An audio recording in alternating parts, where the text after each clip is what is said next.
He didn't speak. He couldn't. Alaric Stone, once called the Iron King in business columns, stood frozen at the edge of a small diner booth, watching something he never expected to see. Across from him, his 10-year-old son Jace sat in his wheelchair, eyes bright, cheeks lifted in the rare kind of smile that showed every missing tooth. He was laughing, not politely, not carefully, but freely. And feeding him, gently, without fuss or pity, was a woman with her sleeves rolled up and syrup on her wrist. Her name was Leona. She wasn't rich or famous or trying to impress. She simply saw a child who needed help and gave it without asking for anything in return. Alaric had walked through wars of acquisition. He'd negotiated with the most ruthless men alive, but nothing, not even the birth of his empire, hit him as hard as watching his son feel human again. Have you ever witnessed a moment so pure, so unexpected, it made you question who you've become? Because that's what happened here. And if you think kindness is ordinary, you're wrong. If you believe small acts of kindness can change the world, hit that like button and subscribe, because the story you're about to hear will touch your soul. Alaric wasn't used to being invisible. In every boardroom, every interview, every public appearance, people leaned in when he spoke. Power did that. It demanded attention. But here, inside that diner with the smell of pancakes and coffee in the air, no one cared who he was. No one whispered his name or waited for him to give an order. Leona didn't glance his way for approval. She didn't fawn or flatter. She simply talked to Jace as though he were any other child, telling him stories, laughing when he made a mess, and wiping his chin with the ease of someone who understood what tenderness looked like. Alaric's jaw tightened. Something inside him, something long locked away, moved. He couldn't name it. It wasn't pride. It wasn't envy. It was something he'd forgotten existed. His life had been built on precision, logic, and control. But this moment was chaos made beautiful. He wanted to turn away, but he couldn't, because deep down, he knew this wasn't just a stranger feeding his son. It was the first flicker of light trying to find its way into a heart that had been cold for far too long. Years ago, Alaric buried his heart beneath contracts and conference calls. When Jace's mother died giving birth, something inside him broke, and instead of healing, he built walls. Strong ones no one dared to climb. He became a father who provided everything, except the one thing his son needed most: love. Unfiltered, unmeasured, unafraid. It was easier to hide behind wealth, to pretend that designer clothes and private nurses could fill the silence in their home, that showing up once in a while was enough. But here, in a small-town diner, everything he thought he understood began to shift. This woman, Leona, she wasn't trying to teach him a lesson. She wasn't trying to impress anyone. But with every small gesture, she was holding up a mirror to the man he'd become, and the father he still had time to be. So the question now wasn't about who she was. It was about what he would do next, because something had changed, and Alaric felt it in the quietest, deepest place. What could possibly break through a billionaire's heart of steel?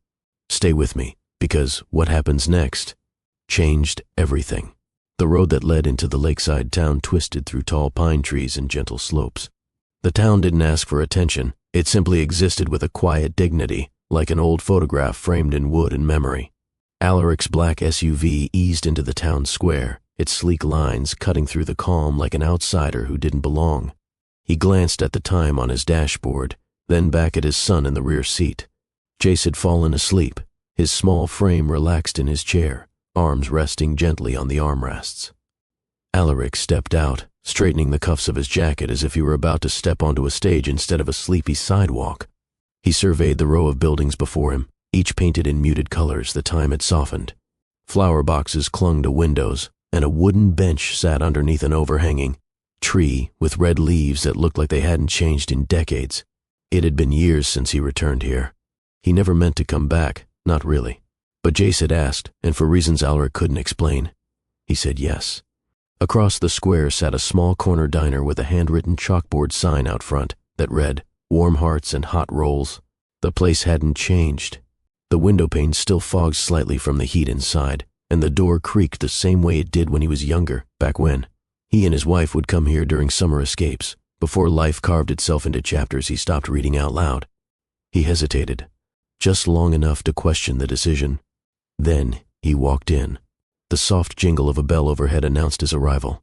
Inside, the diner smelled like cinnamon and maple syrup. Tables were tucked close together, the booths worn from use but lovingly maintained. A small group of older men played cards in the back corner while a mother rocked a baby near the window. A warmth existed here, one not generated by thermostats. Alaric moved toward the counter and sat on the last stool. He didn't speak right away. From behind the counter, a woman in a pale green apron moved with quiet rhythm. She filled coffee cups without being asked, refilled sugar jars and hummed a tune that didn't seem to have a name. Her hair was tied back loosely, and a smudge of flour dusted her shoulder. When she finally looked up, their eyes met. There was no dramatic pause, no sudden recognition, just a nod, a knowing glance. And then, "Give me a second, I'll be right with you," she said. Her voice wasn't sweet or delicate. It was steady, kind, the kind of voice that had comforted crying children and calmed angry tempers without ever raising its pitch. Alaric waited. He didn't usually wait. She returned with a small notepad and pen. "What can I get you?" He spoke quietly. "Coffee, black, and a blueberry muffin, if you've got one." She smiled. "We've got fresh ones just out of the oven." He handed her a black card without another word. As she took it, she glanced at the name. Stone. Haven't seen that name around here in a while. His eyebrows lifted slightly. "You used to come in here with a boy," she continued. "Your son, right?" Big smile, loved chocolate chip pancakes with extra whipped cream. "He must be, what, 10 now?" "Jace," Alaric said. "He's in the car." She nodded. "Still got that sweet tooth?" He shrugged. "Haven't checked today." She disappeared into the back and returned with a paper bag. Inside, a still warm muffin, folded napkin, and something else. She placed it on the counter gently, then slid the bag across. "Tell him it's from the Muffin Fairy. We have a deal." Alaric opened the bag just enough to see a tiny toy car nestled beside the pastry. He stared at it longer than he meant to. "Kids remember things like that," she said, already turning away to help another table. He remained still for a moment, holding the bag like it might break. Something unfamiliar stirred inside him.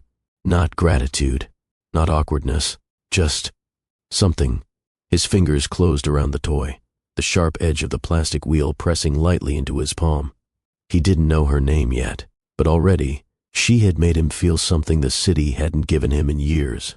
Outside, the late morning sun pressed through the windshield of his car.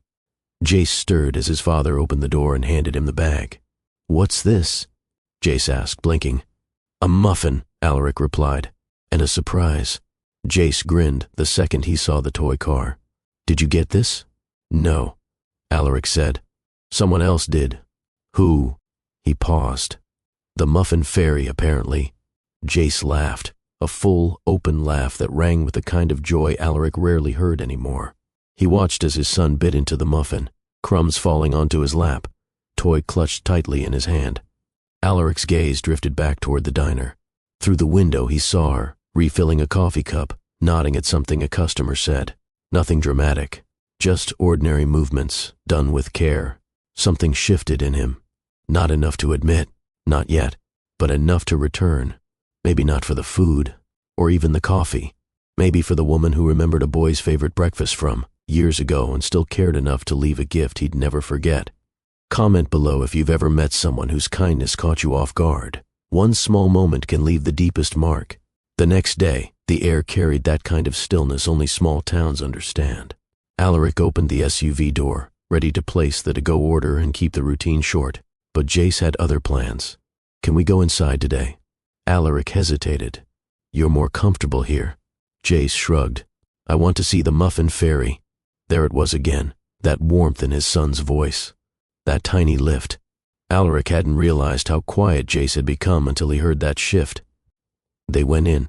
Jace's wheelchair rolled gently across the wooden floor, the hum of morning chatter filling the diner. Several heads turned, not in judgment, but in the natural way people notice something unfamiliar. Leona glanced up from a booth, spotted them, and her smile widened. "Well, look who's here," she said. "The Muffin Fairy told me someone liked their surprise yesterday." Jace beamed. "She was real?" "Of course," Leona whispered, leaning in like it was a secret just for them. "But she told me to keep an eye out. Said someone named Jace might be back for pancakes today." Chocolate chip? He asked hopefully. With extra whipped cream, she replied, already scribbling the order down. Alaric stood nearby, not quite part of the scene, but no longer outside of it either. He watched as she pulled an extra chair away from the table, making space for Jace's wheels without being asked. No awkwardness, no attention-seeking gestures, just quiet awareness. When Leona returned with the food, she set the plate in front of Jace and, without asking, picked up the fork. "May I?" she asked gently. Jace nodded. She cut the pancakes into neat pieces and lifted the first bite toward his mouth. He leaned forward and took it, giggling at the whipped cream that clung to his lip. Alaric sat across the table, uncertain of where to place his hands. Or his eyes. It wasn't just what she did. It was how she did it. Calm. Unhurried. Like this was the most natural thing in the world. Like Jace wasn't a burden, or a task, or something to be managed. He was simply a boy enjoying breakfast. Alaric tried to remember the last time he'd done that, fed his son without rushing, without checking emails or booking calls in the background. He couldn't. "Do you want coffee again?" Leona asked, turning to him. He nodded, his voice momentarily gone. As she walked away, Jace leaned forward. "She's nice." Alaric glanced up. "Yes." I think she's magic." Alaric's mouth lifted slightly just at the corner. "That makes two of us." The coffee came, stronger than he remembered. Leona poured it herself, not from a carafe, but from a French press she'd brewed behind the counter. She handed him a small container of cream, even though he hadn't asked for it. "I thought you might want to change it up today," she said. He stirred it in without a word. It tasted better that way. As the meal continued, Jace told Leona about his favorite books, mostly ones about space and machines. She listened with full attention, asking real questions, not just polite ones. She even pulled a small notepad from her apron and wrote down the titles he mentioned. "I want to read them too," she said. "Maybe you can tell me what parts you like most." Jace's face lit up, pride replacing his earlier shyness. Alaric took a slow breath. He realized something was happening here, something fragile, and he didn't want to interrupt it. As they left the diner that day, Leona walked them to the door. She handed Jace a napkin folded into a tiny triangle. "Open it later," she said with a wink. In the car, Jace unfolded the napkin. Inside was a hand-drawn doodle of a superhero holding a spatula, flying over a stack of pancakes. At the bottom, Muffin Fairy, sidekick approved. Jace laughed so hard he hiccuped. Alaric didn't speak. Not right away. Instead, he glanced back through the windshield at the diner door, still swinging gently on its hinge. She hadn't asked his name again, hadn't tried to dig into his life or flatter him. But she remembered his son. She made space for his son. And in doing so, without saying a word, she made space for something else too. Something Alaric thought he'd locked away for good. The morning light crept softly across the hills, casting a golden haze over the lake that sat like a mirror beside the town. The air had a gentle coolness to it, but the kind that felt clean, not harsh. The roads were dry again. Quiet. Almost expectant. Inside the SUV, Jace tapped his fingers against the armrest of his wheelchair. He wasn't saying much, but his eyes kept drifting toward the window. Toward the diner. Alaric sat beside him in the front seat, scanning through emails on his phone. Deadlines. Contracts. Numbers. All the things he understood. "Dad," Jace said. Alaric paused. "Yeah? Can we eat inside again?" The request came simply, without hesitation, not in a testing way. More like he already knew the answer should be yes. Alaric turned off his screen and looked at his son. "We'll sit by the window," Jace added quickly. "I like the light there." Alaric nodded. When they entered Willow's Spoon, something was different, not in the space itself, but in how it greeted them. It was no longer unfamiliar. The same tables, the same soft clinks of cutlery, but it felt like a place they belonged, even if just a little. Leona spotted them immediately and waved them toward a corner booth that had been cleared out. She had already moved one of the chairs aside. Jace rolled up with ease. Well, she said, placing 2 menus down. "Back for more superhero fuel, I see." Jace grinned. "I told Dad the pancakes gave me powers." Leona tapped her chin. "That makes sense. I thought I saw someone speeding past the muffin case yesterday." Alaric sat across from Jace, adjusting the cuffs of his shirt. Leona handed him a fresh coffee, no words exchanged, just the smallest smile. She turned back to Jace. So, what's the mission today? Save the universe? Outrun meteors? Eat enough whipped cream to float? Jace laughed. All of them. Good, she said. I've got just the plan. She disappeared into the kitchen with a bounce in her step. Not forced. Just light. Natural. Alaric watched her move. It was the kind of ease that came from doing something 1,000 times, but never letting it become mechanical. She poured coffee like it mattered. She smiled with her eyes, not just her mouth. And she made his son feel seen. He looked over at Jace, who was now staring out the window, fingers resting gently on the toy car from yesterday. It sat on the table beside the silverware, its plastic wheels still clean. Untouched, but treasured. She remembered me, Jace said softly, almost to himself. She did, Alaric replied. A few minutes later, Leona returned, setting a stack of pancakes in front of Jace, chocolate chip, with a mountain of whipped cream. Careful, she whispered. It's unstable, might collapse from awesomeness. Jace picked up his fork but struggled slightly, the angle of the plate just out of reach. Without asking, Leona knelt down beside him, adjusted the plate, and gently cut the first piece. Open up, Commander Pancake, she said with a playful smirk. Jace leaned forward, laughing again. Alaric's jaw tightened, barely, but it happened. He didn't understand the wave of emotion rising in him. Was it embarrassment? No, it wasn't about pride. It was something closer to regret. Because in that moment, watching his son interact with a stranger like they had known each other forever, he realized something painful. He had spent years missing this. Not the act of feeding, the connection. Leona continued talking with Jace as she fed him, her voice a gentle rhythm. She asked about his favorite superhero, and he launched into a detailed explanation of a caped engineer who built gadgets to help his friends. Alaric listened, caught off guard by how much Jace opened up when Leona was around. He's smart, she said after Jace described how the superhero fixed a broken bridge with a retractable beam made from scrap metal. He is, Alaric replied, quieter than he intended. Leona turned to him for the first time during the meal. You ever read the stories with him? Sometimes, he said, but the truth sat heavy in his chest. Not often, not lately. Jace leaned in, voice bubbling with excitement as he described how his superhero built a skyboat powered by moonlight. Leona was listening, not politely, but attentively, the way someone listens when they genuinely care. I like that he doesn't fly, Jace said between bites. He builds things to get where he needs to go. Leona nodded. Some heroes don't need powers. They just need patience, a plan, and a little courage. Alaric felt those words land somewhere uncomfortable. He looked down at his coffee, swirling what little remained. His fingers tightened around the mug before letting go. Leona turned back to Jace. And what's the hero's name again? Axel Rigby. She smiled.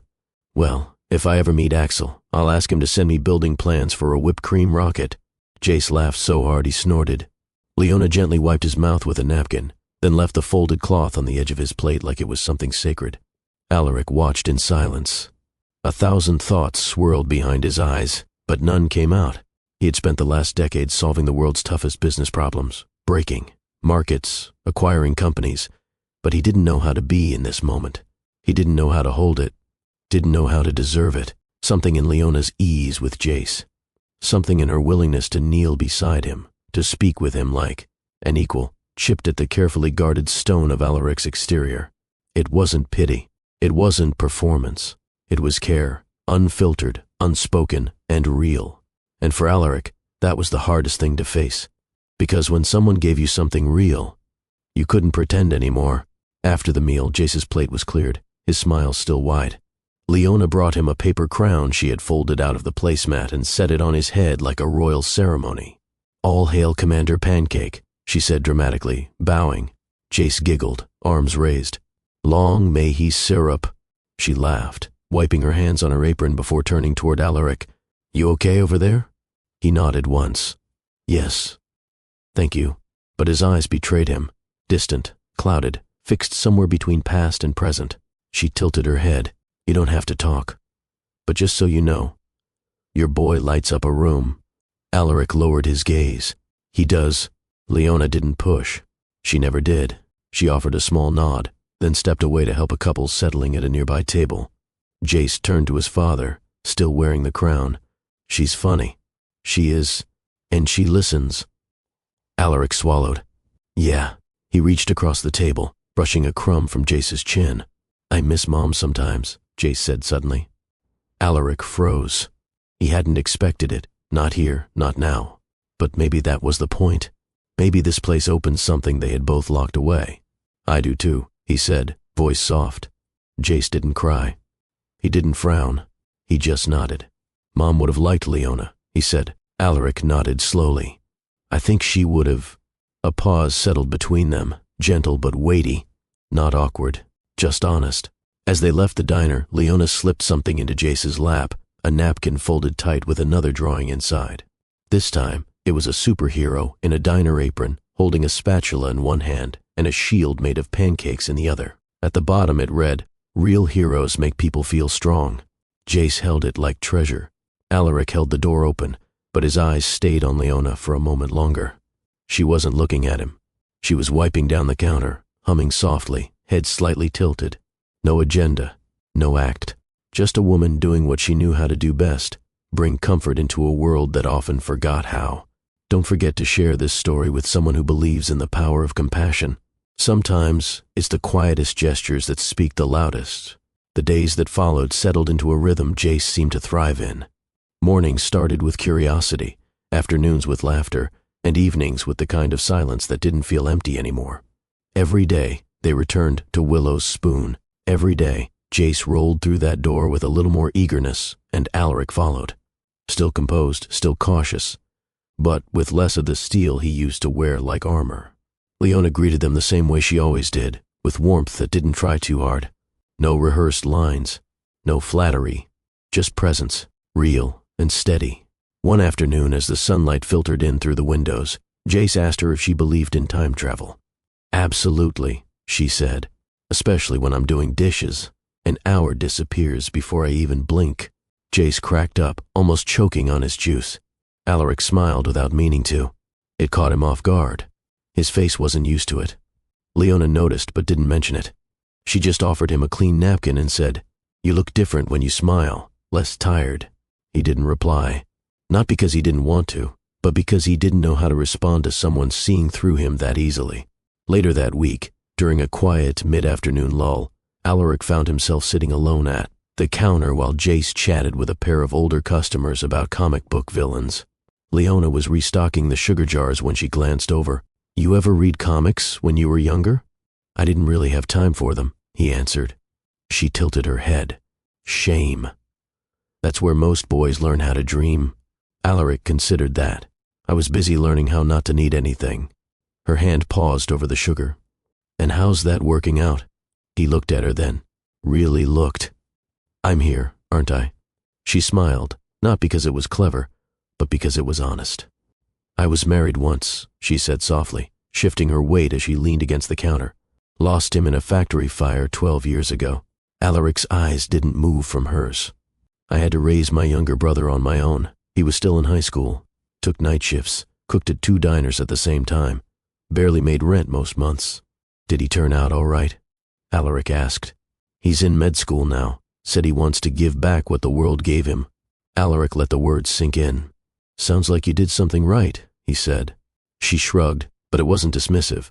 It was humble. "We all do what we have to. That's survival. But showing up for someone, even when you're tired, that's love." She didn't say it as a lesson, just a truth. Quiet, unpolished. Alaric turned his mug in his hands. "I built something people call an empire," he said, almost to himself. "But I don't know if I've ever actually shown up." Leona didn't answer. She didn't need to. She just refilled his coffee, gently, and stood beside him for a moment without filling the silence. It wasn't uncomfortable. It was human.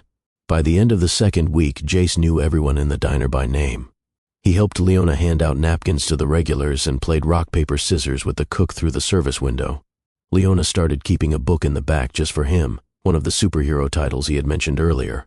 Each day, she let him read a few pages aloud while she worked nearby, occasionally, pausing to ask questions as if the fictional characters were part of her world too. And Alaric? He had started arriving earlier. Not much. 10 minutes here. 15 there. but it was enough to notice the color of the sunlight on the diner walls, enough to realize how Leona hummed when she was comfortable or how she used her index finger to tap the side of her cup when thinking. One evening, after dinner, Jace had dozed off in his chair. The sun was beginning to fall behind the tree line, painting the sky in soft gold and dusty orange. Leona stepped out of the diner carrying a basket and a blanket. "I thought we could sit by the lake," she said. Alaric hesitated. He never did that. Spontaneity wasn't something he allowed anymore, but Jace was asleep, and something about the invitation felt gentle, not an intrusion, just a door quietly opened. They wheeled Jace down the small stone path to the water's edge. Leona laid the blanket out on the grass and sat, crossing her legs beneath her. Alaric remained standing for a moment, hands in his pockets, then finally lowered himself beside her. From the basket she pulled out cookies, still warm, wrapped in a towel, and 2 glass bottles of cream soda. Alaric chuckled softly. "Haven't had one of these since college." "Good," she said. "Now you can associate them with something better." The breeze moved gently across the water. The surface was calm, touched only by the occasional ripple from a skipping fish or drifting leaf. "Jace has a good heart," she said after a few moments. "He does," Alaric replied, eyes on the lake. "He talks about the stars like they're reachable." Alaric nodded. "Do you?" That made him pause. "Reachable?" She didn't push, just waited. "I used to," he said finally. Before everything became about stability, structure, winning, Leona leaned back on her hands. Winning what? He glanced over at her. Security, control. She looked down at the grass. "We tell ourselves we need those things because they make us feel safe. But safety without warmth, it's not really living." Alaric looked at her fingers. She had a thin scar along the side of her left thumb. It was faint, but visible in the fading light. She caught him looking and smiled. "Oven door. Burned myself trying to save a tray of dinner rolls. They didn't make it." He smirked. "Tragic." "The rolls were mourned appropriately," she said with a small laugh. There was silence after that, but not the kind that demanded to be filled. It was the kind you shared with someone who understood stillness, someone who didn't fear it. Alaric looked over at his son, still sleeping in his chair, mouth slightly open, arms relaxed. "You're good with him," he said. Leona shrugged. "Kids are honest. They just want to be seen. That's not hard to give. Unless you've forgotten how." Her voice wasn't accusing, just observant. He nodded. Slowly. "Can I ask you something?" she said, softer now. "Yes. Why do you always look like you're about to leave?" That stopped him. He looked out at the lake again, swallowing back an answer he wasn't sure how to give. "Because I never let myself stay," he said at last. Leona's fingers brushed lightly against the grass, just an inch from his. She didn't look at him. Maybe it's time to learn. The last light of the day dipped beneath the trees, and the world seemed to hold its breath. Leona leaned back, stretching her arms with a quiet sigh. "I used to come here with my husband," she said. "He loved the sound of the water.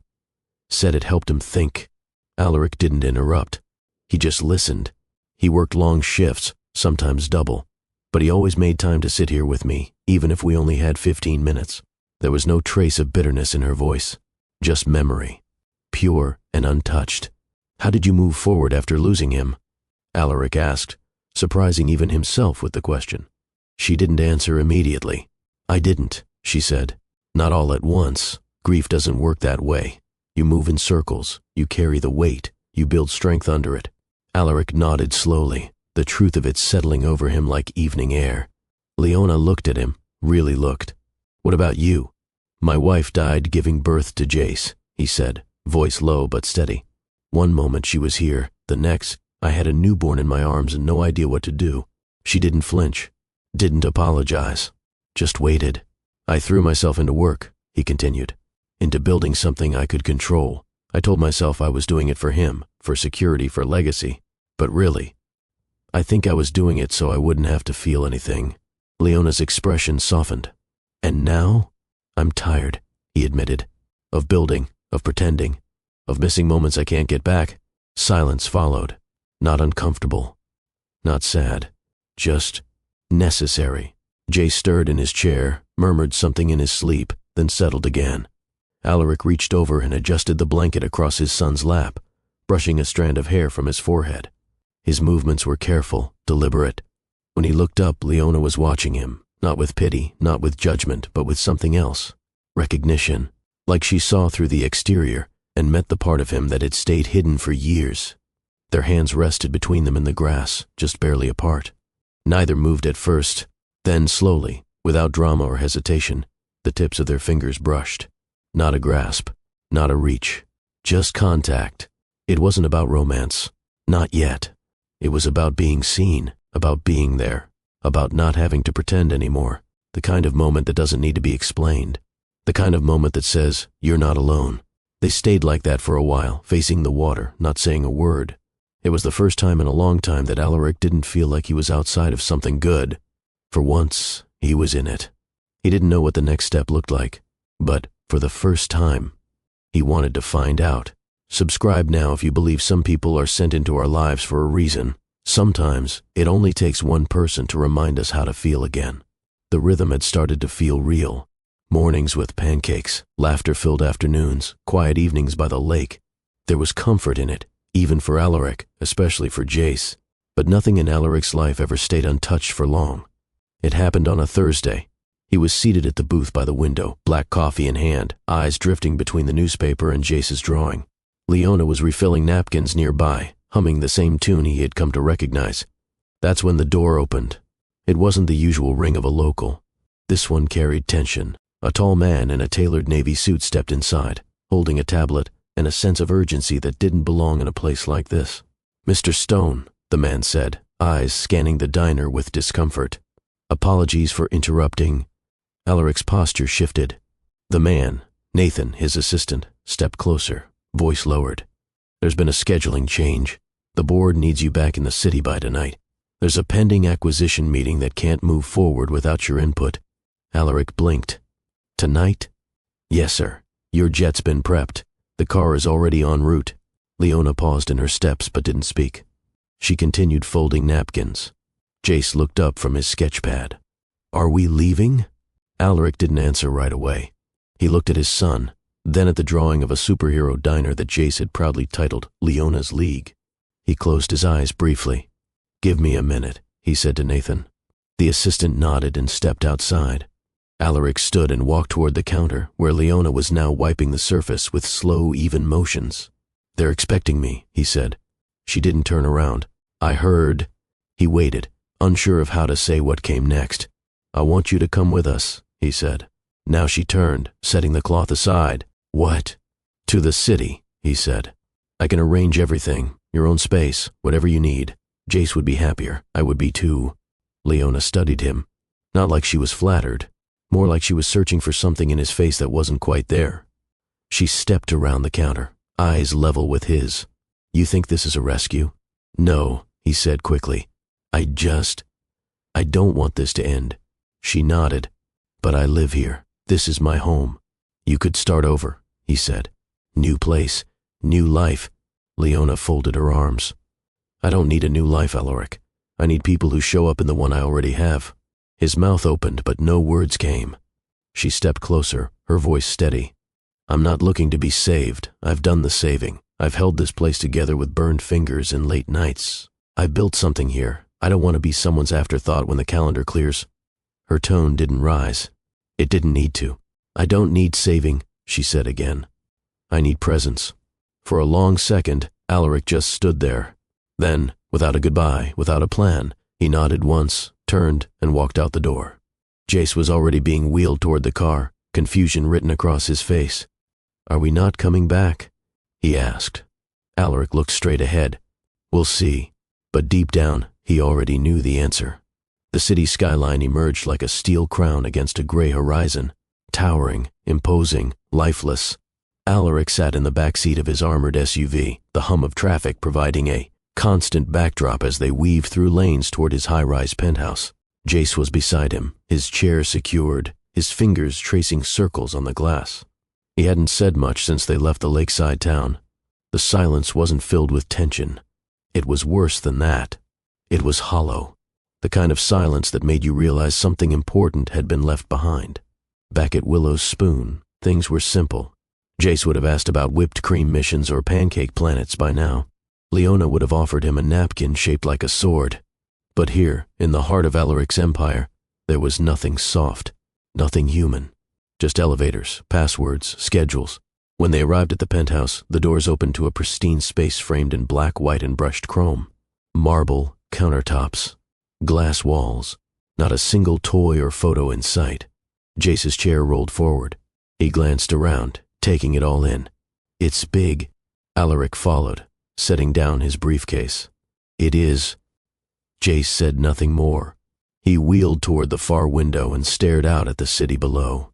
By the following afternoon, Alaric was already back in meetings, sliding into his old rhythm like it had never been interrupted. Spreadsheets, earnings calls, boardroom debates. He nodded at numbers, approved documents, assigned blame where needed. But somewhere in the corner of his mind, Jace's voice lingered. Faint, missing. In his office, floor-to-ceiling windows framed a skyline full of power, but none of it moved him. At lunch, his assistant debriefed him on acquisitions.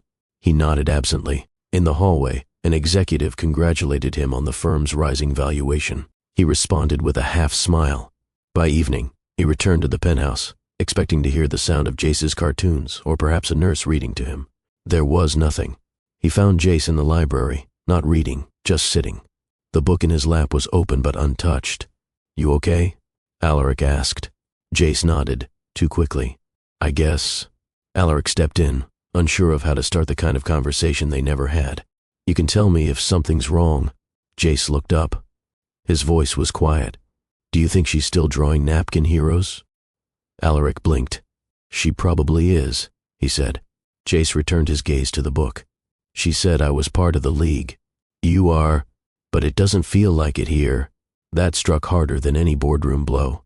That night, as Alaric sat alone with a glass of scotch in his hand, the city, lights outside his window flickered like distant stars, beautiful, unreachable. They reminded him of something Jace had once said. He builds things to get where he needs to go. Alaric had built everything, but somehow, he was still so far away. The next morning, his calendar was full. Contracts to review, numbers to chase, but nothing felt real. Not since the diner, not since the lake, not since that moment when Leona's fingers almost touched his. He remembered her words. "I don't need saving. I need presence." He had never heard anything so honest, and now that he had, it refused to leave him alone. Later that day, Jace refused breakfast. He didn't argue. He didn't complain. He just declined, politely, quietly, like someone trying not to make trouble. Alaric stood by the counter, toast in hand, watching the steam rise from untouched eggs. He cleared his throat. "Jace." "Yeah? Want to go for a drive later?" Jace shook his head. "Not really." Alaric hesitated. "We could find a park." "There's no Leona at the park." The words hit like ice down the back of his neck. Jace wasn't trying to guilt him. He wasn't even sad in the loud, obvious way. But the light in his voice was gone. The spark she'd awakened had dimmed. That night, Alaric stood on the balcony, phone in hand. He could have called her. He thought about it, thumb hovering over her number, his chest tight. But he didn't. Instead, he watched as another jet sliced through the sky, red taillights blinking in the dark. The city, for all its brilliance, had become unbearable, cold, heavy, and Jace wasn't the only one feeling it. In a world full of motion, Alaric had never felt more still. 3 days passed. Jace barely smiled. He answered questions when asked, said thank you to the house staff, watched television without laughter. His toy car stayed parked on the edge of his nightstand, never touched, never moved. Alaric noticed, but didn't know how to fix it. He brought home new books. Jace flipped through the first pages, then set them aside. He asked if he wanted to visit the observatory. Jace declined. He even suggested a trip to the amusement park. Nothing. The emptiness wasn't dramatic. It was subtle, quiet, but it spread through the penthouse like fog. Nothing clattered. Nothing rang. There were no joyful interruptions. No soft laughter. No questions about whipped cream or pancake heroes. Jace had returned to silence. Alaric tried to distract himself with work. He pushed through board meetings, approved mergers, skimmed executive reports. But his focus fractured easily. Numbers no longer satisfied him. Success, once his constant pursuit, now felt meaningless in the shadow of what he had lost. At night, he sat alone in his study, the silence unbearable. Every wall echoed with what he should have said.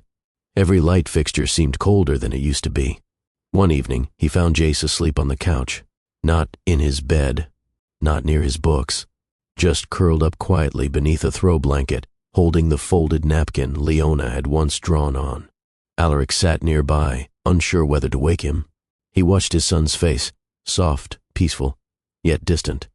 It was the face of someone holding on to a place they feared they might never return to. The next morning, Alaric told the staff to clear his calendar. His assistant raised an eyebrow. "Sir, no meetings, no travel. Clear everything until further notice. But the quarterly review, reschedule it." There was no explanation, just a firm, final tone that left no room for debate. Alaric took Jace out that afternoon. No agenda, no map, just a long drive with the windows down and the city shrinking behind them. Jace didn't ask where they were going. He just watched the buildings pass, his fingers resting again on that toy car. The one from the Muffin Ferry, the one that hadn't moved in days.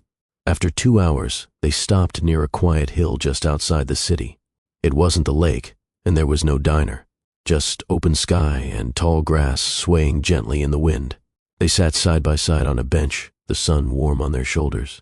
Alaric handed Jace a juice box from the cooler. Jace took it, but his voice was small. "Why did we leave?" Alaric didn't answer right away. "I thought I had to," he said finally. "Because of work?" Alaric nodded. "Because I was afraid if I didn't go, everything I built would fall apart." Jace looked at the horizon, but it was already broken. Alaric turned toward him. "What do you mean?"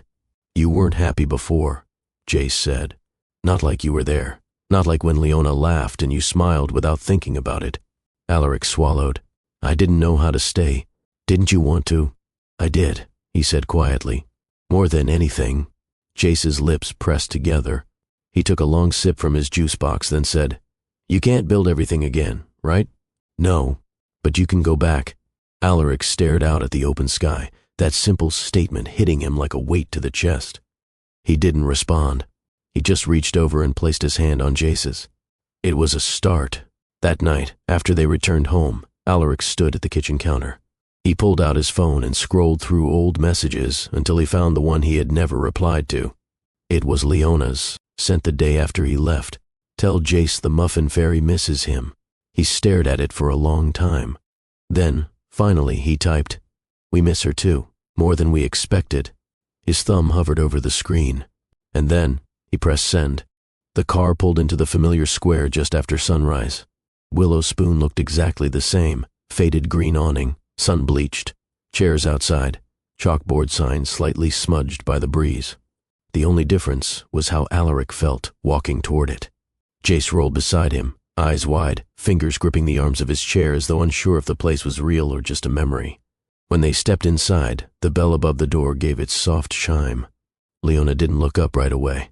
She was behind the counter, sleeves pushed to her elbows, refilling the sugar containers. Her movements were steady, focused, like muscle memory. Alaric stood by the entrance, unsure whether to move forward or turn around. She finally looked up. Her eyes met his. Calm, measured, but not warm. There was a time when her glance felt like an invitation. Now, it was a closed door. Leona wiped her hands on a towel, nodding toward a booth. "Take any seat." No smile, no spark. Alaric pushed Jace's chair toward the corner table, the one they always sat at, and helped him settle in. Jace looked around. "She's here," he whispered. "I know." They waited. It was several minutes before Leona approached, pen in hand, pad balanced against her palm. "Chocolate chip pancakes?" she asked, eyes on Jace. "Yes, please," he said softly. She jotted it down, not looking at Alaric. He cleared his throat. "Coffee, black." She nodded. "Right." And then she turned and walked away. No comment about heroes. No talk of syrup rockets or muffin fairies. Just routine. Alaric felt the silence between them like a weight on his shoulders. When she returned with the plates, she placed them gently in front of Jace and poured his juice without spilling a drop. He looked up at her. "Thank you." Her lips moved slightly. A nod, maybe. Then she turned to walk away again. Alaric stood. "Leona." She stopped, back still to him. "Can we talk?" She turned slowly, arms folded. "Talk? I owe you that." She exhaled, her voice level.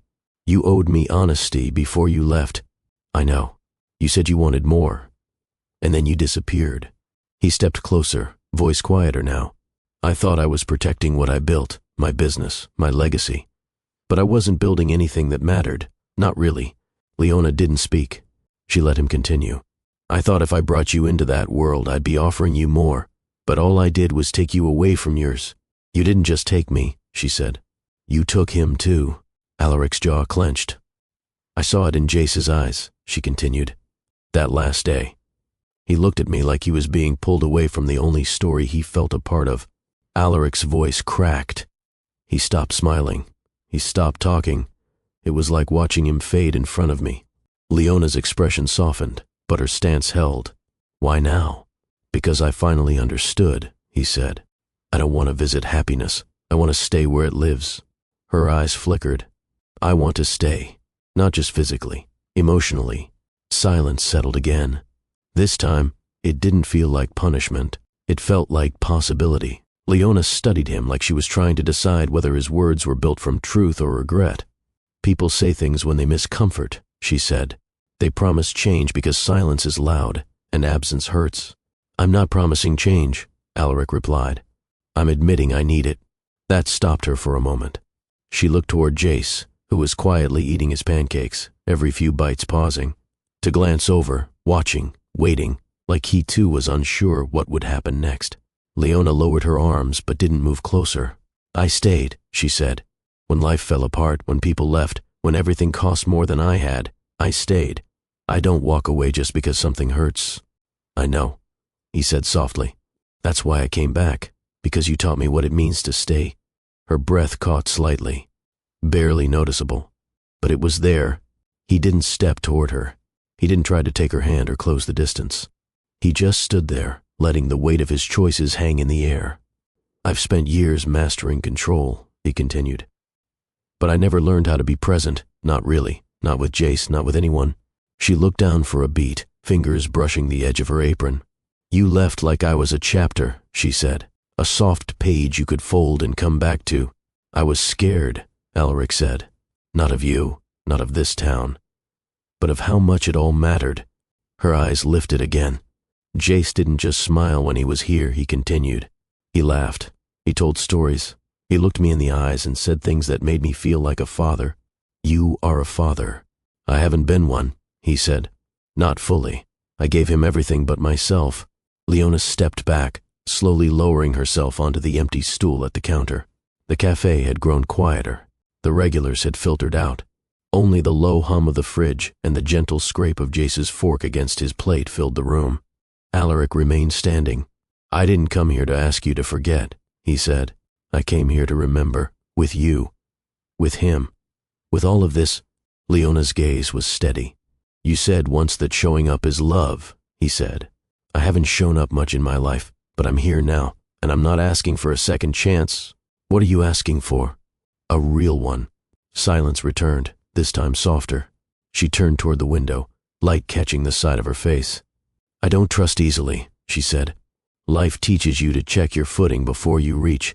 "I'm not asking you to leap," Alaric said. "Just let me stand beside you." Behind them, Jace let out a quiet, happy sigh as he finished the last bite of pancake. Leona looked toward him again. "He needs more than pancakes." "He'll get more," Alaric said. "He'll get bedtime stories, long walks, bad jokes, cold mornings with hot chocolate. He'll get all the things I thought I could replace with comfort, but never could." Her eyes shimmered slightly, but she didn't wipe them. "And what will I get?" she asked, voice low. He stepped closer, not reaching for her, but grounding himself in front of her. "You'll get the part of me that no one's had," he said. "Not the businessman, not the billionaire, just me." Her lips parted slightly. She blinked once. "Jace is why I opened my heart," Alaric said.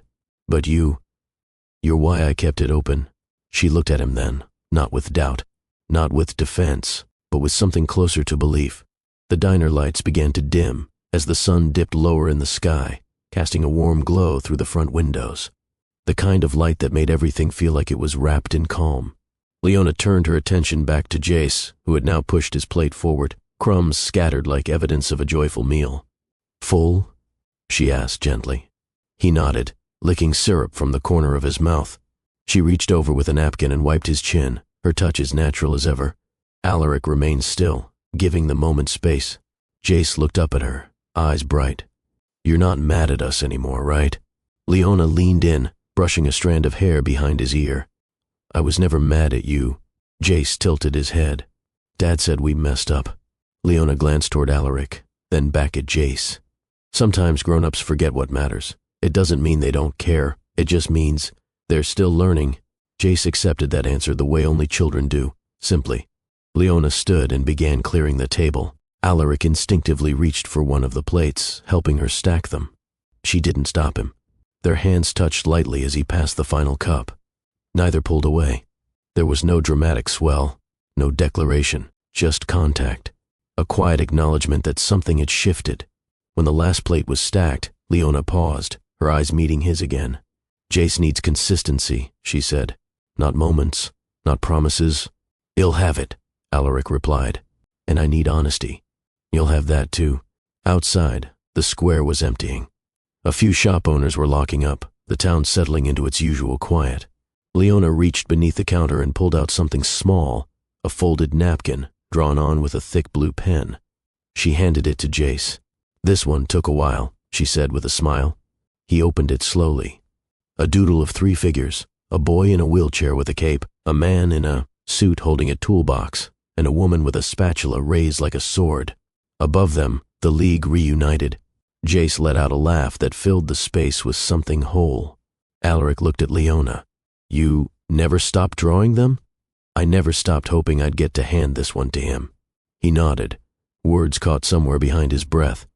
As the last light faded, Leona moved to switch off the overhead fixtures, leaving the soft glow of the counter lights and a single lamp in the corner. The room felt different now. Not just familiar, shared. Alaric reached across the counter, his hand resting palm up between them. He didn't say anything. Leona looked at it, and slowly, quietly, she placed hers in his. Fingers laced, nothing forced, just presence. They stood there in silence, the soft hum of the fridge the only sound, until Jace broke it. "So, can we come back tomorrow?" Leona smiled at him. "You better." The seasons shifted gently in the lakeside town. Spring leaned into early summer, and with it came longer days, softer mornings, and the hum of children returning to the playground behind Willow's Spoon. It wasn't large, but it didn't need to be. A single ramp curled around the garden's edge toward a small, padded play space with swings, a slide, and a seated carousel, all designed with every child in mind. A sign near the fence read, "Jace's Corner," built for every dreamer. No dedication ceremony, no press, just a quiet gift funded without credit, assembled with care, and used by dozens of little feet every day.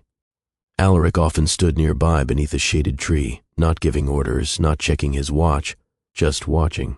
He was the same man in stature, still wore his shirts pressed, shoes polished, hair neatly styled. But there was a softness now in his stillness, the absence of tension, the presence of presence. Jace's laughter rose above the wind as he played with 2 other children from the town. He raced in circles with his wheels, leading a pretend mission to retrieve muffins stolen by a group of imaginary villains. His cape, made of a cut-up checkered cloth from the diner, flapped behind him. Leona sat on the bench with a paper coffee cup in hand, legs crossed, eyes full of calm joy. She wasn't watching Jace out of duty. She was enjoying him, fully, without distraction. Alaric joined her, holding a second cup. He passed it to her without a word, and she took it with a grateful nod. "You'll be happy to know," she said. "Jace renamed his superhero team." "Oh?" Alaric asked, amused. "They're no longer the League. They're the Pancake Patrol." He chuckled. "That tracks." He says it's because pancakes stick together. Alaric looked toward his son, the child who once sat quietly in the back of a car, unsure of the world, now leading a crusade with laughter and imagination. "He's happy here," Alaric said, almost to himself. "He's safe here," Leona added. They sat in silence for a while, sipping their drinks. Inside the diner, Willow's spoon bustled with the late morning crowd. The clink of plates, the low murmur of conversation, and the occasional bark of laughter spilled out through the open windows. Nothing had changed about the place, not the layout, not the menu, not the warmth. But one thing had grown quietly, the presence of Jace's art. On the wall near the counter, framed napkin drawings were now part of the decor. Some showed his classic heroes, others featured scenes from the diner, imagined battles fought with syrup bottles and spatulas. Leona had turned one corner of the shop into a story spot, a small table with crayons, markers, and spare napkins. Any child could leave a drawing. Most did. They stayed on the wall for a week before being replaced, then carefully filed away in a wooden box labeled Imagination, served fresh. Alaric reached into his inner jacket pocket and pulled out a folded piece of paper. Jace had given it to him earlier that morning, with the seriousness of someone handing over treasure. He unfolded it carefully. The drawing was simple. A boy in a wheelchair stood between two tall figures, a man in a suit holding a book, and a woman in an apron holding a spatula. All three wore tiny badges with the letters PP written on them. At the bottom, Jace had written, "My two favorite heroes, and me." Alaric held the paper for a long time before handing it to Leona. She smiled as she read the caption, her eyes misting just slightly. "Do we get matching capes now?" she asked. "I think we've earned them," he replied. Later that afternoon, as the sun arched higher in the sky, Leona locked up the diner for a short midday break. She and Alaric walked side by side, Jace rolling just ahead of them, his arms wide like wings. They made their way down to the lake, the same path they'd once walked in silence. Only this time, no words were needed to fill the space. They sat beneath the same tree. The breeze was still familiar. Leona reached for Alaric's hand. He gave it without hesitation, no promises spoken aloud, just the quiet agreement of two people who had learned how to stay, for themselves, for a child, and for something that mattered more than comfort or pride. Love had found its home not through grand gestures or perfect timing, but through small moments, honest words, and the courage to return. If this story moved you, please like, comment, and subscribe. Let's fill the world with stories that matter. Moral and life lessons from the story. 1. Kindness is quiet power. Leona didn't need a spotlight to change lives. Her gestures were small, a smile, a muffin, a gentle hand, but their impact was deep. She showed that true kindness doesn't need to be loud to be life-changing. Sometimes, the quietest acts carry the loudest echoes in someone's heart. 2. Presence is the greatest gift you can give. Alaric gave Jace everything money could buy, but the one thing his son craved was connection, real presence, the kind that listens, sits still, laughs at silly stories, and simply stays. In choosing to be emotionally present, Alaric became more than a provider. He became a father Jace could truly trust. 3. Love grows in stillness, not in noise. There were no dramatic declarations between Alaric and Leona, just shared silence, honest words, and consistent care. Their bond wasn't about sweeping romance, it was about choosing each other in the ordinary. Love often lives in quiet places, in conversations that linger and glances that say more than words. 4. Healing can be found in everyday moments. The transformation didn't happen in boardrooms or breakthroughs. It happened over pancakes, walks by the lake, and bedtime stories. Healing isn't always about fixing what's broken. Sometimes it's about making space for joy again, about allowing life to be soft where it was once hard. 5. Every soul holds a story worth understanding. No one knew the depth of Alaric's grief or the strength it took for Leona to keep going. But when they chose to listen, really listen, they found common ground. Every person you meet carries unseen battles. When we make room to understand, we create the possibility for true human connection. These aren't just lessons for the characters, they're gentle reminders for all of us. That kindness matters, that love is built in presence, and that sometimes the most powerful transformations begin with the smallest human touch.